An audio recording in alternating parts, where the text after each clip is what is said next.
Go. Hello, everybody. Welcome to the fourth webinar of the Digital Futures Project, which is a project, an international project working on the responsible use of artificial intelligence.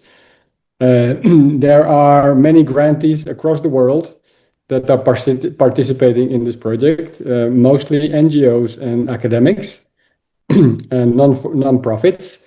And this is a series of webinar where we gather several grantees, so organizations that have received a grant from the Google charity to work on responsible AI. And today we have here Katja of CEPS, who will be explaining what CEPS has been doing or is still doing in the context. And also we have another member of OdiseIA who will explain something about one of the projects that OdiseIA has done.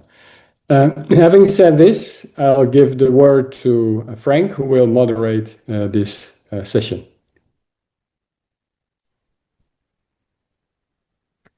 Thank you, Richard. So, Katja, whenever you wish, the floor is yours. Fantastic. Thank you so much to both of you. I'm going to share my screen now. You tell me if this works. Up and running. Fantastic. You can see my presentation, right? Yes. Excellent. Okay. So I'm here today to speak about our project that we got funded, as Richard was saying, by google.org. It was called the European Ecosystem of Excellence of Artificial Intelligence. So it's a very long name. Just to quickly start, maybe first, I will tell you a bit about who we are as an organization. So CEPS, the Center for European Policy Studies, we are a Brussels-based think tank. We're the largest and oldest think tank here in the city. As the name says, we focus on European policy, evidence-based policy making. We are a membership-based organization. This allows us to remain completely independent in our research, which we do think that our counterparts value quite highly. We do have over 60 staff members. This ranges from associate researchers or fixed staff from over 20 countries, which is obviously a very diverse set of people. Our research focus areas range from anything that is European integration, governance, European trade, global affairs, and anything towards digital inclusion, etc. So it's very, very broad. I myself work on the AI topics within our think tank. This ranges from AI in media and journalism, AI ethics, and in addition, I also work within the data science unit, where we also actively worked on this project. Sorry, Katja, you can hit presentation. I can hit presentation? Yes. On the PowerPoint. There you go. Thank you. You can see it? Okay, perfect. Yes. So our project, as I was saying, I'm just going to give you a quick overview. So our project actually has ended already. The implementation period was from January 2024, and we just recently finished in November 2025. When we initially started talking about this proposal in 2023, we were looking at what does actually the AI ecosystem in the EU look like. And we identified with our team of researchers that there is an actually lack of a coordinated approach when it comes to AI development within the European Union or within Europe. So the result of this is obviously was a fragmented ecosystem. There was different AI hubs with strengths. However, there's a mismatch. There was no synergies or coordinated approach. So our proposal, which we submitted, was actually looking at how to combine this, how to provide a coordinated approach, how to use these different capabilities and these strengths in these different hubs across the different talent pool that the European Union provides, and create a coherent, coordinated approach within this ecosystem of excellence, how we call it. So some key facts, as you can see here, we implemented this project over the course of a year and a half-ish. We completed a lot of activities, so over 100 activities that ranged from papers and participation in conferences, roundtables, stakeholder consultations, foresight activities, as well as this big global observatory on artificial intelligence. We also had a range of podcasts where we had some very high-level speakers, and I'm happy to share all the links afterwards with you. So these are sort of the cornerstones, the key facts. The main three research areas and how we divided the work, as it's a very big undertaking, of course, was, so one, we looked at AI and the future of work. We looked at industrial policy. So what does AI uptake? What does this mean for competitiveness and sovereignty in the European Union? And of this AI World Observatory, of course, where we were mapping global AI development. So here again, the three research focus areas. So particularly in AI and industrial strategy and competitiveness, here we looked at hubs. So what identified where are the hubs within the European Union? What are they looking at? We looked at the question of sovereignty in terms of AI. Is Europe dependent on non-EU actors, on who, providers? There's this very big debate going on, especially given the current geopolitical situation. And then we also looked particularly on the AI Gigafactories proposal, looking at where Europe can scale investment. This research particularly was led by our Director of Research, Andrea Renda, and there were some papers outputs, and you can see some at the bottom here. The second focus area was AI and the future of work. Here we looked at literally how AI transforms a task within a job. We looked at what the talent pool looks like in terms of artificial intelligence in Europe, what jobs are there, what vacancies, but also what are the people being trained in. And then we looked at are governments prepared? So our researchers in this field, in this unit who worked on a preparedness sort of map toolkit, if you want to call it. And then the third area was the AI Observatory, where we literally looked at the data. What does the data tell us in terms of startups, in terms of research, in terms of patents? Where is AI being researched? Where is it being deployed? And where is it being invested in? And we initially wanted to do this on a European scale, but in order to be able to compare and see how Europe is doing compared to the United States and compared to China, we decided to create a global observatory. And this is the link here. I'm happy for all of you to go have a look. All the information is open and freely accessible. I'm going to do very quick. This is a lot of information on this slide. I know I'm not going to go through everything, but I'm going to give a quick overview. We've done a lot of work when it comes to AI and industrial strategy. You see the key papers here on the side. But what I just really want to point out, what our research has shown across these different papers, is that the problem that Europe is facing in terms of this AI challenge is structural, not really just a regulatory challenge. So what we've seen across the board is that Europe actually produces excellent research. We have these research and these science hubs. We do generate substantial AI talent, and we have this infrastructure, this research and world-class science infrastructure in order to support this AI development and uptake. But what we do lack is the coordination, the mission orientation, and a combined approach in order to compete with these global players. So I've put here two papers in particular that we looked at. One was providing this or setting up a European large-scale initiative for artificial intelligence. Some of the key points here that we identified was that there's actually a lot of proposals out there. What can we do in terms of having a combined approach? These are not exclusive, they're actually quite compatible, and I've highlighted a few here, and you can see it, the Claire's moonshot, for example.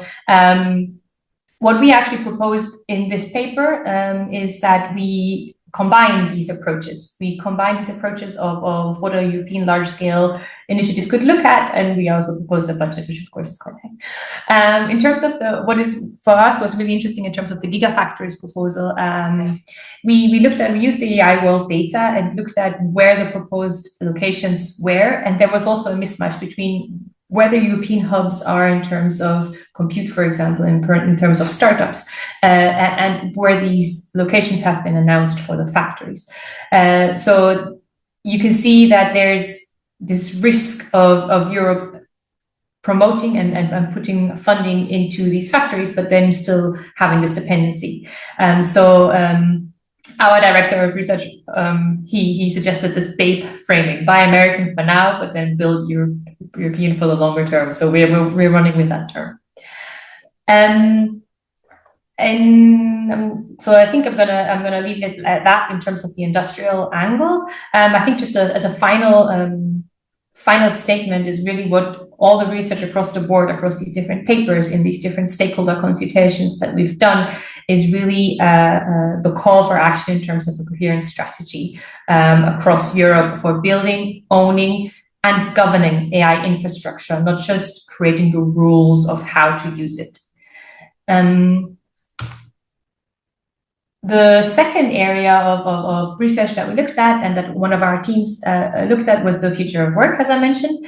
So here we literally, to break it down, looked at what is AI doing to our work. So meaning we looked at the task level, then where and what where is the European Union's talent located, and what does it look like? What are the vacancies like? What are they looking for in terms of skills?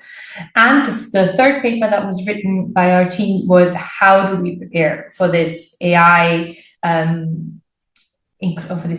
wave, let's say, like that is going to confront our labor market. And this is especially was written for policymakers, so literally some practical tools and how to adapt to these changes. Here, one of the key takeaways that we found across these three papers was that AI actually doesn't eliminate jobs for now, putting this in brackets. It really depends what the jobs consist of. So this is where what I was mentioning earlier in terms of task level. So of course, there will be some tasks that disappear. I mean, just think about, you can use an LLM very easily nowadays to set up, meetings, to write your emails, to read through your a paper that you've written, like fact check, maybe not fact checking, but more like grammar checking, etc. So this is all quite straightforward. These are easy tasks. So some tasks might disappear, some might get easier, and some new ones might appear. So this is something that in terms of this general theme that you hear, this fear of AI will take our jobs. So this is something that we found, that our researchers have found. And we have also identified that the workers that who will benefit the most of AI are the ones that work in organizations that are actively implementing and training their employees to use AI tools. So we always hear these two terms of automation and augmentation. Automation here means using AI in order to boost the activity, boost your work, productivity, and then automation meaning a task being taken over and completely run by AI or done by AI. So here, we've seen that workers who benefit the most are the ones where the organization is actually helping to train them, etc., to having a structured plan. There's also a mismatch between who benefits from artificial intelligence in their jobs. So we have the high-skilled cognitive workers who get boosted, and some of their tasks in their specific areas gets boosted. And then we have routine middle-class workers, or middle-skilled workers who sometimes can face an automation pressure. And here, obviously, this will bring new risks within this dynamic. In terms of the third paper that our team has worked on, one of the needs that we see is definitely policy needs to catch up. This is in terms of training people how to use AI tools, in terms of not just being able to retain those or retraining those who have been displaced, but also actively training on how to use AI tools safely and what to do, what not to do, etc. And I think the final message that I want to put out in terms of this thematic area is that AI really is a tool for now. So AI really is a tool that it's important to know how to use it, as with any tool. And it's important that there is a strategy and a structure within an organization in order to be able to benefit as an organization, but also as an individual worker from using this tool. And the third thematic area that I want to and I'm happy to give a little demo as well, is our platform. that we've created, which brings together these two thematic research areas. So I was mentioning the industrial policy thematic area and the future of work. What will AI do to our jobs? How will the labor market change? And we've combined this and supported this by a data-driven platform, essentially. So AIworld.eu, it's an open, completely accessible platform that essentially tracks global AI development. So what I mean by that is we track investments into startups, we track jobs, we track patents, we track research across cities, countries, regions, sectors, and occupations. You can see here the data sources that we use. We've also done some collaborations with Hugging Face. And in the end, we've not been online that long with that platform. We launched only a year ago, a bit more than a year ago, in December 2024. And we've actually been able to, because we have a separate LinkedIn for this platform, and we've actually been able to really push AI knowledge. Because our goal was with this platform is also to provide insights, but also to democratize the access to artificial intelligence knowledge overall. So this is the only platform out there that exists in this sense where this data is available. And we've actually, I put this in here because this just happened last week. The NVIDIA CEO and co-founder Jensen Huang actually used our research, which is completely independent, evidence-based research, in his keynote last Monday, where this is an analysis we did with Hugging Face, in a collaboration with Hugging Face, which is an open source AI platform where we tracked big tech companies investing into open source. So yeah, this is a platform that's available and out there. I don't know if we have time I can give a little demo of the platform if this works. Oh, yes, absolutely. Please do, Katja. Yes. Okay, then I will stop sharing this and share my other screen, just because it might be interesting.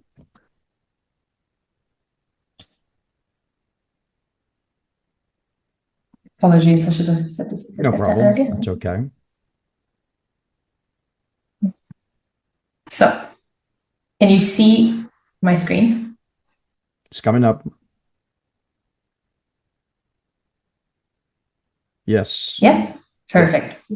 Okay, so this is the platform that we've developed. You can see, as I mentioned, we track countries, sectors, occupations. We also do constantly provide updates on stories and developments within artificial intelligence. You can see here the mention of the GTC that I just highlighted. We track different ecosystems. So we looked at the German ecosystem in artificial intelligence, provided an overview from 2023 to 2025. What were the changes? What were the focus areas in terms of research, but also patents, and where did the funding go? This might be interesting here. So this is essentially the entire global ecosystem in artificial intelligence. You can see in terms of research, Asia, the different Asian countries are performing very strongly. And this changes when you look at patents. There's a sort of like a 50-40 split between Asia and North America. And when you look at investments, it's almost entirely flowing into what is here, Silicon Valley. So we do this is a global ecosystem analysis, but we do this, of course, also for different countries. And you can look at this from 2023 all the way almost to 2026. And we do this annually. The analysis goes by country, organization, cities, and you can really dive into all this wealth of data. And we provide our own AI World Index by urban areas, but also by countries, depending on patents, investments, and research. And you can see very clearly in terms of European countries, we have Germany up here, we have Europe, if we're talking about wider Europe, and then France and Italy when it comes to research, for example, also in this list. These are the rankings of different AI models. We're looking at open source and proprietary. I'm also seeing that Maria is already in the call, so I'm going to be quickly going through this. We track the live AI stock market. This is all automated. This is all freely available information. This is really there for people to be able to have a look, to find out more about artificial intelligence. What is happening where? We look at the industries, and we also have recently introduced this new visualization, which looks at how is AI actually used across the world. This is a recent research that was done by Anthropic, and it's an AI usage index that captures this diffusion. I will stop there because I think I've already used up my time. But I want to thank you very much, and yeah, if any questions, happy to answer. Sure. Thank you very much, Katja. We'll have the questions from the public or from amongst ourselves for the end. Basically, we will have questions for you, Katja. Thank you very much. Fantastic. And now with us is Professor María de Miguel. She's a member of OdiseIA, and we're going to let her introduce herself. And Maria, good afternoon. Welcome. Good afternoon. Thank you. Perfect. Welcome. And Maria, whenever you wish, the floor is yours. Okay, I will try to see if I can share the screen because I'm more used to Teams than Zoom. And we are sure the team now, for that. yeah. Okay. I think I will succeed. There it's coming up. There you go. Yeah, perfect.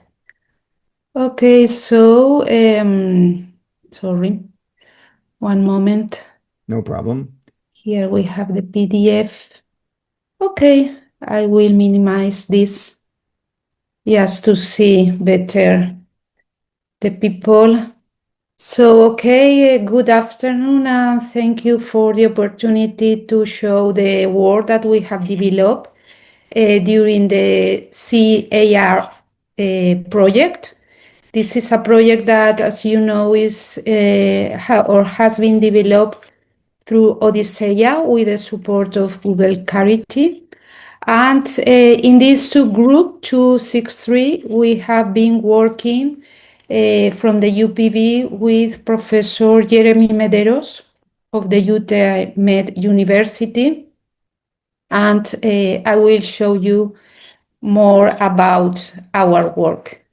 Well, the big project, as you know, has more than 60 researchers, and it has been then separated in different subgroups for being able to cover all the different topics that the project has developed.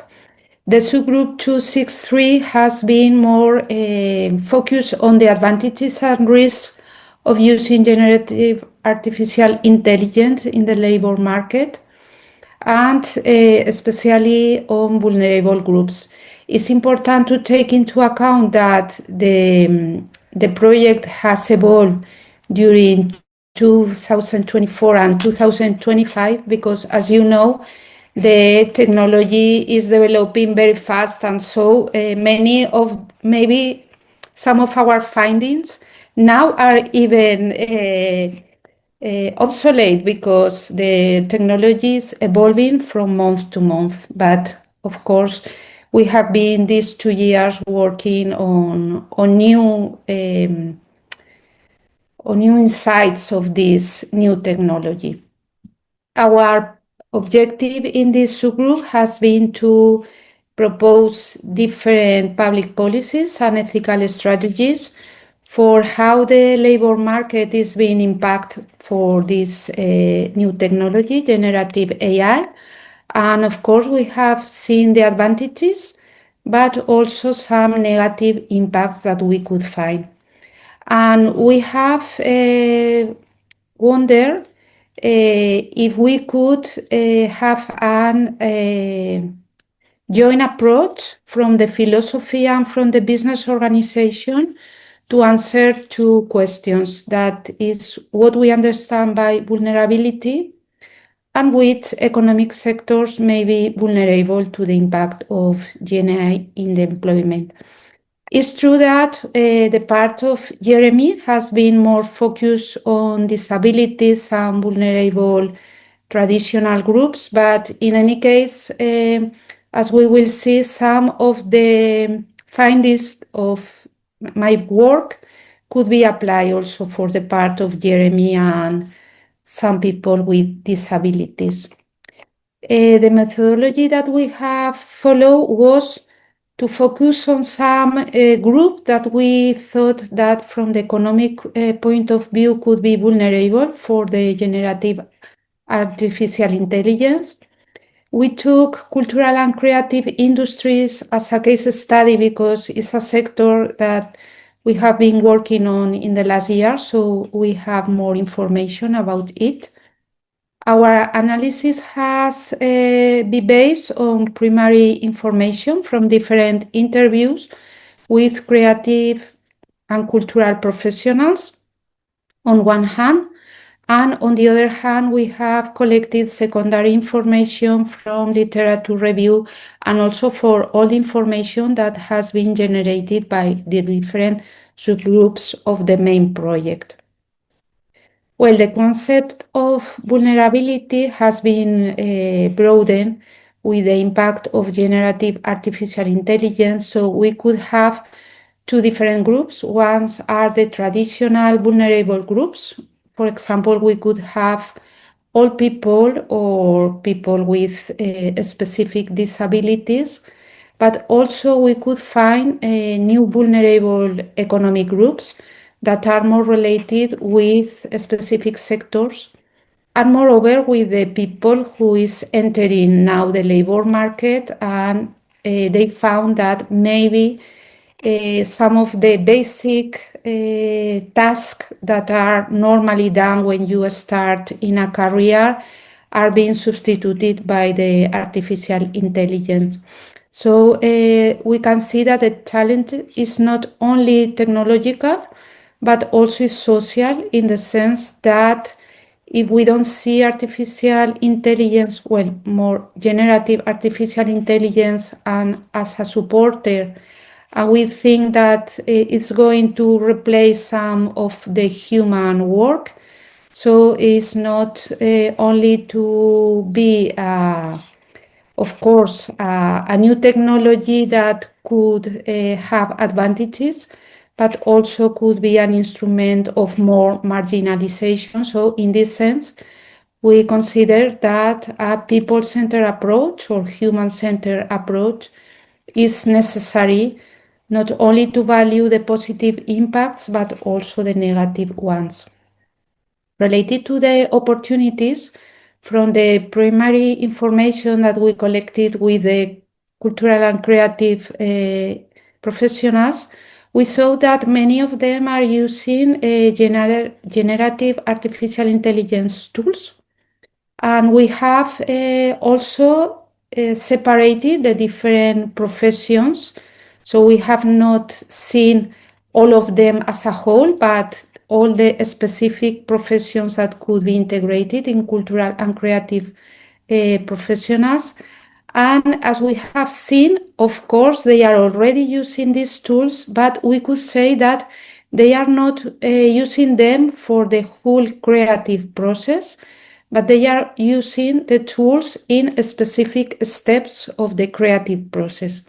This is important because at the end, the creative or the entire creative process is human. And so in this sense, we could say that, of course, generative artificial intelligence is a valuable support, but we could not say that it's going to replace all the entire creative industry, and as we are already knowing that this kind of work is more by the authors, by the human authors.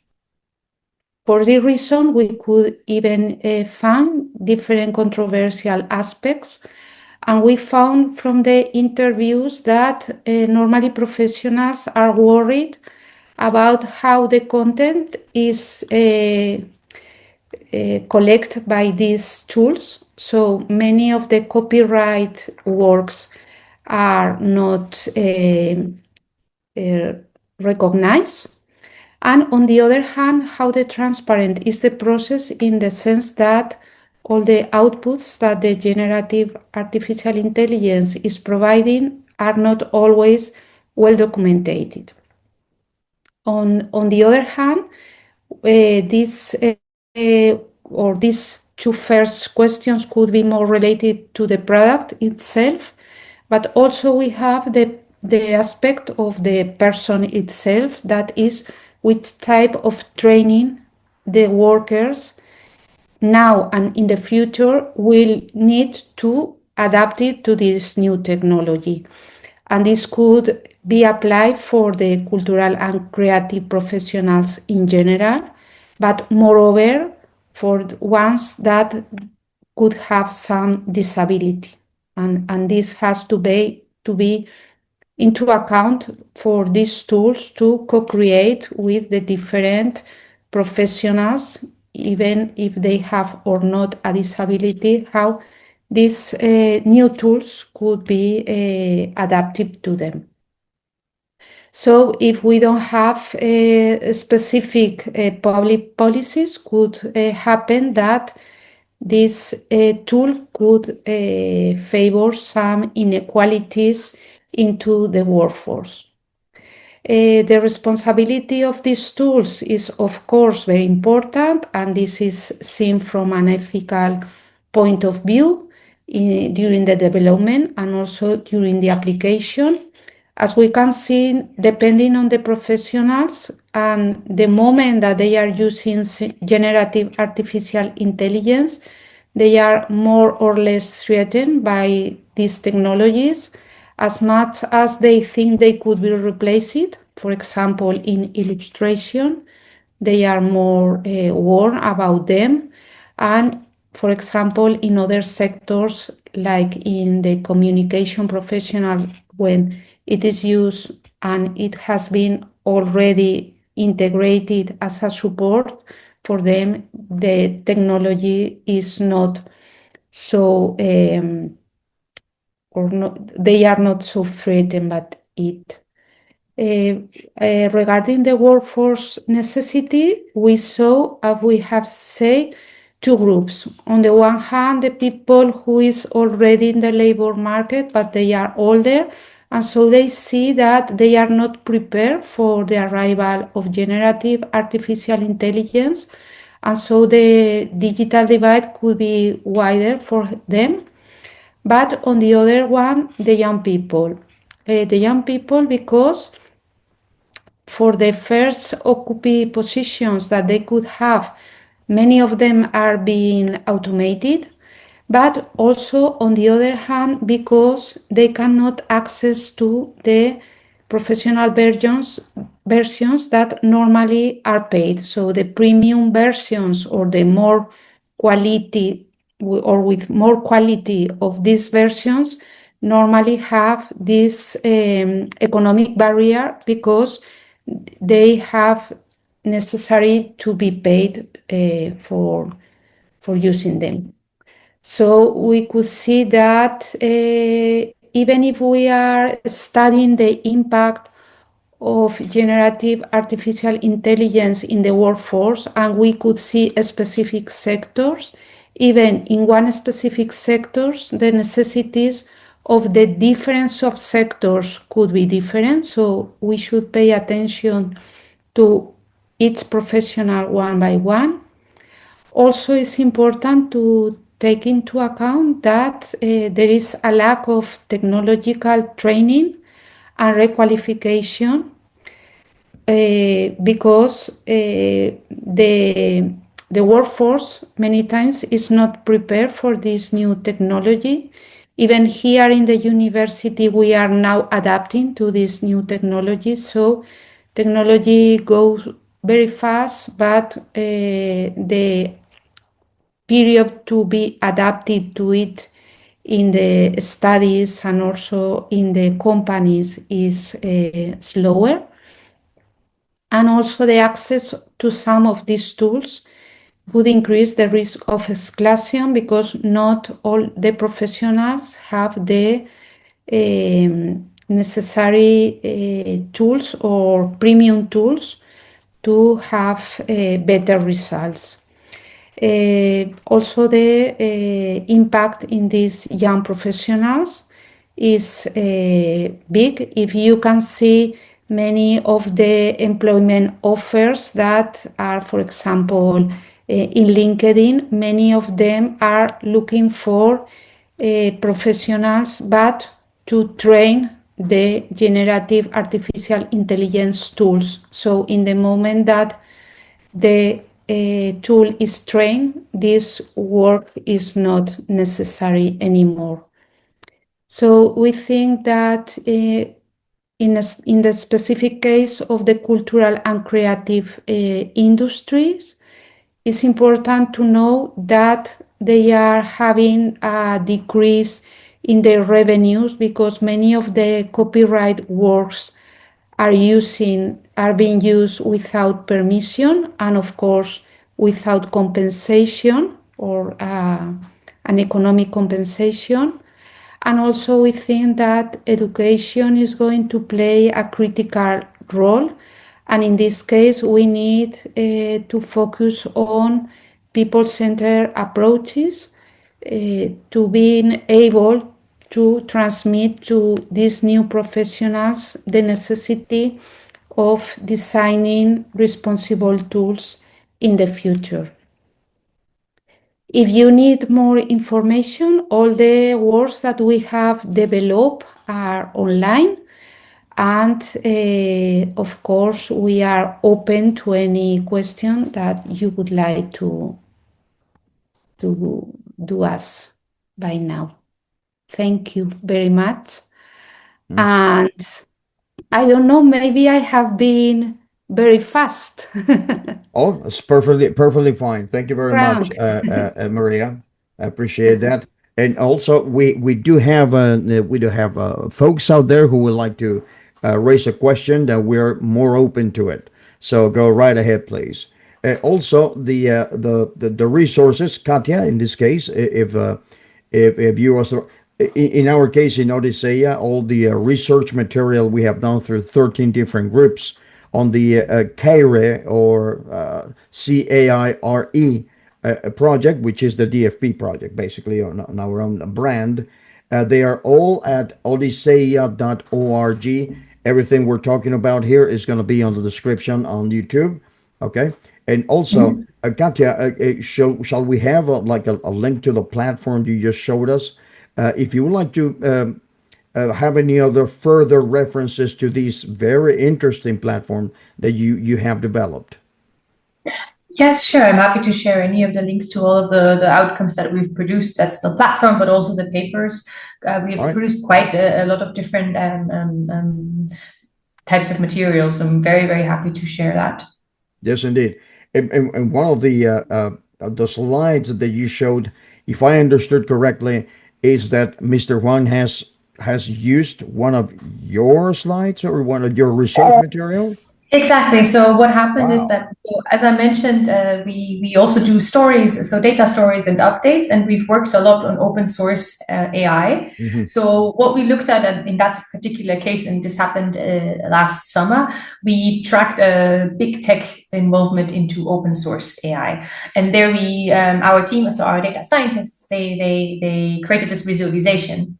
And we wrote a story with the visualization, and this got traction. And some colleagues from NVIDIA, they saw this and they were very interested in this analysis. And then they decided to use it for the GTC keynote in October 2025, but then also now last week with updated information, of course. So because we regularly update this information on our website. Perfect. Perfect.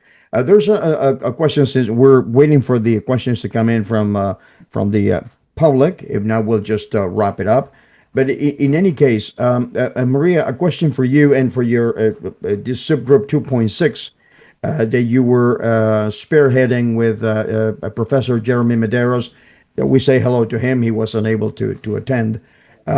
Why did you choose, in this case, this specific case, generative AI towards music, architecture, designer, audiovisuals.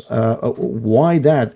Because some people out there would say, well, you have to do it on education or even management, but you went for the arts. Why is that?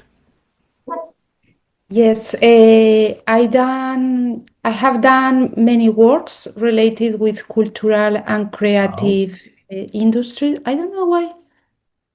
May I have changed something? Could you see me? yes, yes. Okay, because I only can see Katja. I don't know why. Okay, well, we have been working for some years in the cultural and creative sector. So it's a sector that we know right now quite well. We have been also working in a European project, Horizon Europe, related with music. And in this project, we have been working how the copyright of the well, the rights of the music of the artists is it has a fair system to collect and to provide the revenues to the music sector. And of course, generative artificial intelligence have also impact this sector. Uh, Maybe you have seen that, for example, many of the music platforms are now providing different policies in the case some generative artificial intelligence music is uploaded in their system. For example, Mhm. Spotify. Yes. Spotify is now regulating because, of course, for the artist, it's true that the system right now is not so equal. If the way it's collected the rights of the artist, but of course the new business model of the platforms like Spotify could also have different how to say it's not always equal even for the artist. So now they have seen that almost artificial intelligence or generative artificial intelligence tools are taking their works for feeding the systems, the tools, but without any compensation. Uh-huh. So it's a new bread for them that these systems, of course, they have many advantages, and of course, they could be useful tools, but these tools have to be created, taking into account also the rights of the artists that have been feeding the system. So well, the point is that we have seen working with many of these cultural and creative sectors. The ones that we have selected are the ones that maybe have a greater impact with generative artificial intelligence because these are the sectors where their works could be available very easily through the digital platforms, but without no control, Hmm. you I know. then right. Okay. For Sorry this about that. reason, for example, for illustration professionals, this is a big challenge Mhm. because they have many of their works online.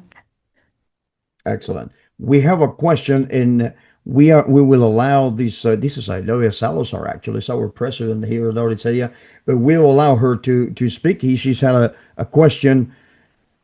There she is. There she is. Hey, how you Hello. doing? Can you hear me? Yes, Idoia. Hello. Welcome. Yes. Okay. Hello. How you doing? I have been listening to your conversations. Congratulations to both of you. Like wonderful. I love your platform, the way that you were doing it, Katja, and your website. I love it really. And Maria, a wonderful work. What are you doing, you and your team in OdiseIA? I wanted to say something regarding this last part of like the interaction between large language models and the artist, I might say, because I think I was thinking on doing a specific webinar, if it's okay with Frank, about this specifically. I think it's like quite interesting how Gen AI is like impacting the cultural world. World.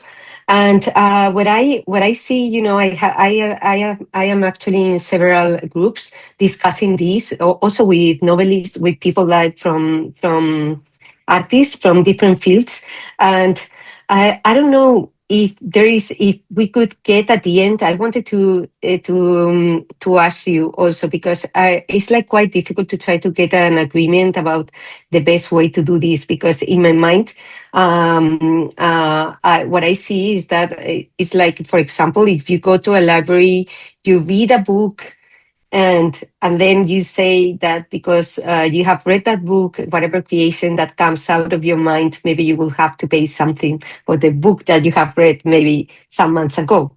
I'm not sure that I understand the point of view of the artist, of maybe of the I don't care what kind of artist, maybe a novelist or whatever, but I also think that because these LLM models have been trained with all the data that has been trained, we already have like so powerful tool, like very useful for the whole humanity also. And it is, the data nowadays is needed, so, and I don't see that it's possible, like a compensation, to give money for like for using like any the documents that these models maybe had found in a free to use page, and another thing is that if the LLM model at the end gets out of it something that is like very similar to the writer, or to the person that is composing a melody or whatever, that is another thing that is different. That is a copy, that is illegal. But a thing that is quite different, just to rely on a specific material to create new things and to help so many different people in order to do things, most of them for free, like as a help for the different tasks that we do like every day with the LLMs. So I just wanted to know your point of view about this, because it's not an easy thought.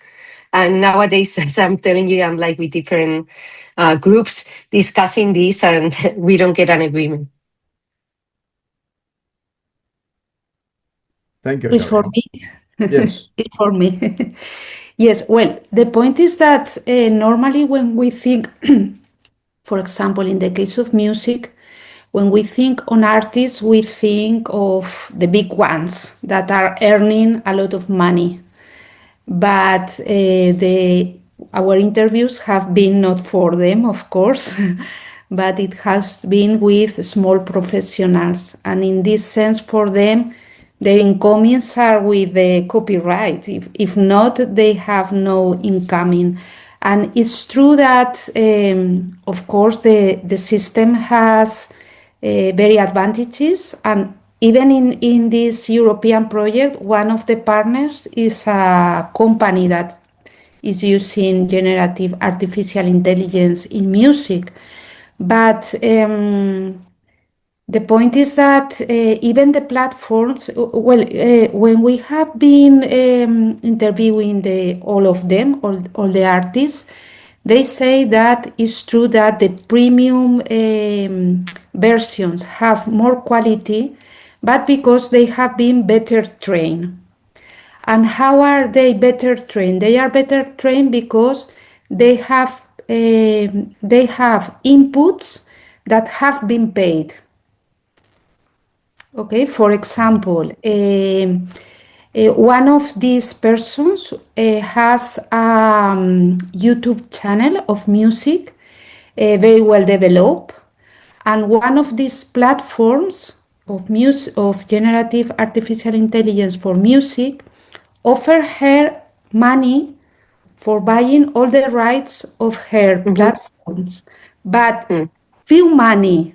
And so she said, okay, I'm not going to sell it because for me it has been a lot of effort, and the money that they want to pay me is not going to cover all the effort that I have put in all these years to build this platform. Yeah, Of but I think they yeah, don't want to copy whatever they are. They are just want to base the data that they have in. I mean, just they just want to get the data in order to train better the tool, in order to, like, to help the industry. So I understand the point of view of the artist, also these people, but I also understand the other point of view. You know, I but don't know. I know that it's difficult because I think we are in a transition. So it's like we have to like stay in the middle some way, and some, like, but all of us has to like leave some part of our site in order to get at the end, like, also because I'm sure that they also want to use the tool because it's like quite useful for the industry also. no, really, and many of them are using generative artificial intelligence tools also as like an inspiration. I mean that Mm. at the end they have to find the way that or trying to find a way that everyone could have their space in this new Mm. environment. I don't know if you have heard, I think it was Anthroponic. I don't remember the platform that they have bought a lot of books just to scan them. But this Mm. has been in the United States. So if they cannot do in one way, they are going to do it in another if they have the resources to do it.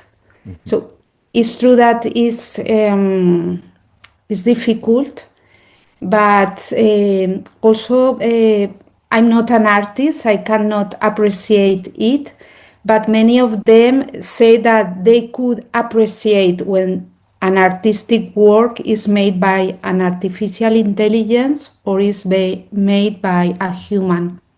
They are able, at least Perfect. at the moment, to appreciate it.